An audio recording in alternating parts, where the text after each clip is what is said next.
Hi everyone! So try nating mag-renew ng time deposit sa ating own bank. So click natin ang own bank. Pag i-click natin yung drag down na yan, so meron tayong total asset na 198, then meron tayong 50,000 dahil may notification ako na na-receive today na nag-ano na siya, nag-mature na yung time deposit niya. So ang interest earn ng 50,000 guys is 105 pesos. Less na yung 20% na withholding tax. So as you can see, pumasok na yung 15,105. So nasa spendable account na siya. So anyway, gusto natin mag-try ulit ng time deposit. Dito tayo sa pangalawa. Yan po. Yan. Okay, so time deposit, steady return. Dito tayo sa mabilisan, steady return. Click natin yan. So, 6.3% per annum starting from 510 or is 15 days. So, ganun lang guys. So, mag-try tayong mag-deposit. 10,000 lang. Okay, I understand. Terminate siya. So, ang interest niya, 21 pesos. So, guys, kung may kukumparin nyo yung Metrobank is yung 10,000 ay 28 pesos. Pero 30 days siya. Plus, 1 day pa yun kasi pa-process pa yun. The next day pa yung pag-approve ng time deposit niya. So, itong own bank ay agad-agad siyang na-approve. Start na siya ng counting.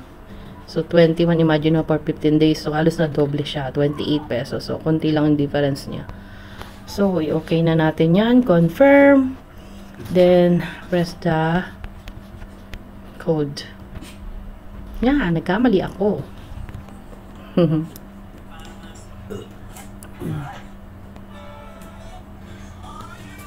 Order is being processed. Please stay on this page. So, ayan na.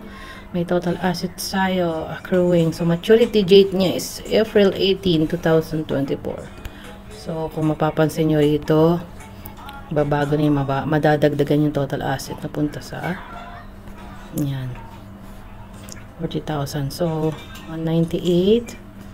Parang konti pa rin.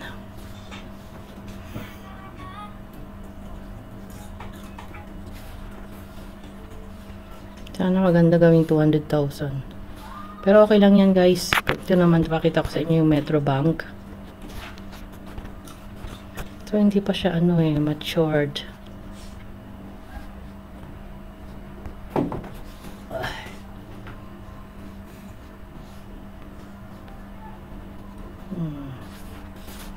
Basta nasa ang interest rate ng Metrobank is 10,000 is 28 pesos siya, 30 days. So, kumpara nyo yung Metrobank. Pero still, panalo pa rin naman ang traditional bank like Metrobank kasi nasa ATM siya. Halimbawa, yun nga, pwedeng yung pahawak ng ATM nyo sa iba or ayan. So, may 1 day kasi siya na application date. Ayan. 4%, 4.12 ang annual payment interest rate niya. So, tapos renewable siya every 30 days. So, mas okay pa rin ang own bank. Ayan siya, matured.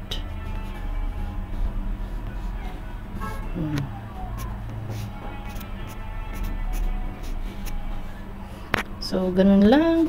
Basta antay ulit tayo ng 15 days sa ating own bank. So, yung spendable amount, pwede nyo ipang transfer sa kahit anong bangko, except yung Maya is hindi siya real time. GCash or other bank is real time siya. So, ganun lang.